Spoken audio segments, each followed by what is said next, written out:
Hi. My question is money and me. And the money's in the vortex. Where are you? That's next. Yeah.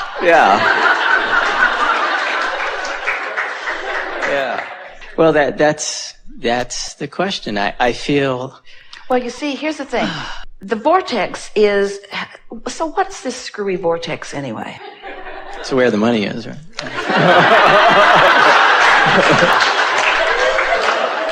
The vortex is a vibrational arena. Right. That, from physical manifestational terms, is a pre-manifestational space. Right. A pre-manifestational environment. Right. It's a pre-manifestational state of being. And we think that the only thing that, or the primary thing that hinders our physical friends who are contemplating this vortex is that they are accustomed to seeing it and then believing it. So if they don't see it, they don't believe it because they haven't learned about vibrational essences of things. They don't yet understand that before something manifests, that there is a vibrational essence of it. So that's what we attempt to assist you in understanding, is that if you can feel the essence of your money even before you have the tangible money, and if you practice the feeling of the essence of the money, then the vibration of you is the vibration of having plenty of money, and then you become a cooperative component to the money. So recently we've been saying it in a way that is satisfying to those who are listening in, and that is that when you get into the vortex and you hang around in there pretty consistently, that then in that, let's start with this subject. This is the subject of cooperative components, which is right where we started with you. We said the money's in the vortex, where are you? So the money, we see it as a cooperative component already, but we don't see you in there with it, and we don't see you seeing it yet. Because you're not in there seeing it yet. You're out there seeing the absence of it. It's in there vibrationally, but it hasn't manifested in a way that is really believable to you. Right. And so most people say, show it to me and then I'll believe it. And we say, believe it and then it will be shown to you. And you say, well, that really stinks.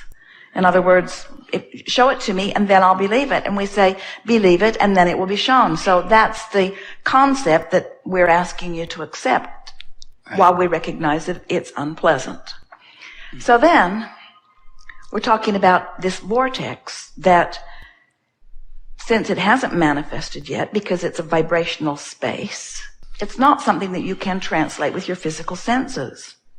And you, and almost everybody else you know, have become accustomed to letting your belief hinge on what you can translate with your physical senses. So if you can see it and hear it and smell it and taste it and touch it, then it's a reality you can believe. But if you can't see it and hear it and smell it and taste it and touch it, then it's not yet a reality that you believe.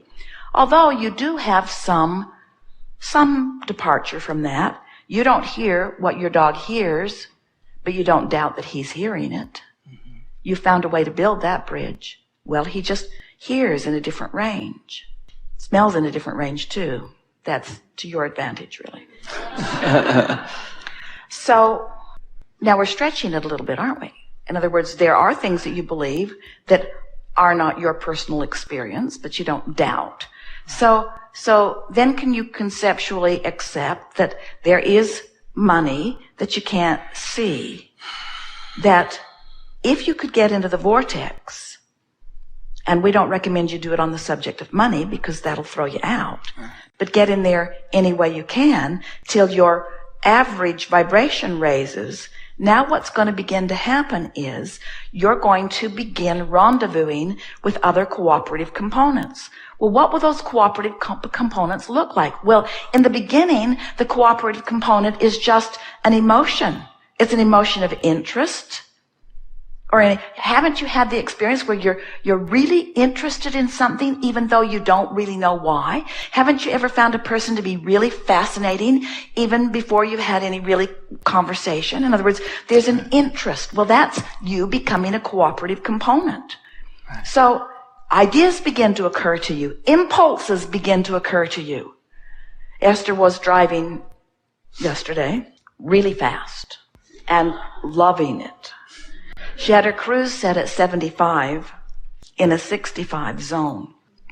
But she kept finding herself wanting to go faster than that, but wanting to be aware. And so she was wailing down a section of the road. Jerry was sleeping in the back seat. And otherwise he would have been clinging on to something. And then Esther heard soft words that said, "You may want to slow down." Only time she heard those words all day, she slowed down, and when she came right around the corner, there was a policeman with his radar. And Esther thought, ooh, being in the vortex is so cool. Because she was in total alignment, rendezvousing with an impulse, rendezvousing with an idea, rendezvousing with whatever you need. In other words, there weren't flashing lights. She didn't see other cars slamming on their brakes. She doesn't have a radar detector on her car. In other words, it was an impulse. She rendezvoused with the perfect impulse to keep her moving along safely and comfortably and ticket-free. So what we're getting at is, as you accept the reality, and we know you do, of this vortex, and you accept that it's a vibrational place that is different in the way you play with it. It's a place that you feel, not a place that you see. So now you start approaching it as wanting to be as cooperative a component as you can be, which means you just work to get in there as best you can and milk it as long as you can while you're in there.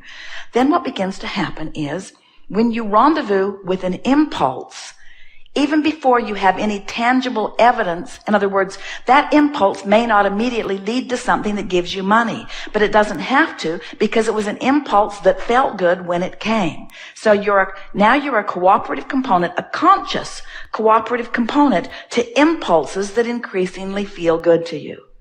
And so then, it's our promise to you, the vortex will begin to take shape and form. The vortex will become, just like the movie Transformers, it will become a tangible thing that you then can experience. At first, it's just this vibrational space that you feel. Then it becomes a vibrational space where you not only feel, but you get impulses. You get impulses to go and impulses to stop and then it becomes a vibrational space where those impulses pay off, where it leads to something that's tangible in the sense that you're having a conversation. In other words, this vortex will present itself to you in the form of abundance that you can take to the bank and spend if you will allow yourself to reside in it in all of its pre-manifestational forms for a longer period of time. And that's what happens to most people. Most people don't have patience about it. The vortex spits them out, and they don't have the patience to get back in because they want it to be instant manifestation, like the stuff that they see out there in the manifested world. The vortex will give you everything that you want. You just have to be willing to let it be an emotional experience first. And that's what people in religion and otherwise have been calling faith for a long time. Maintaining the vibration that feels good. Doesn't faith feel good? Doesn't faith feel like expectation? And isn't faith sweet and delicious while doubt is icky and harsh? So it's a matter of letting the vortex feel good to you for a long enough period of time that it can prove to you the cooperative components that have already been gathered.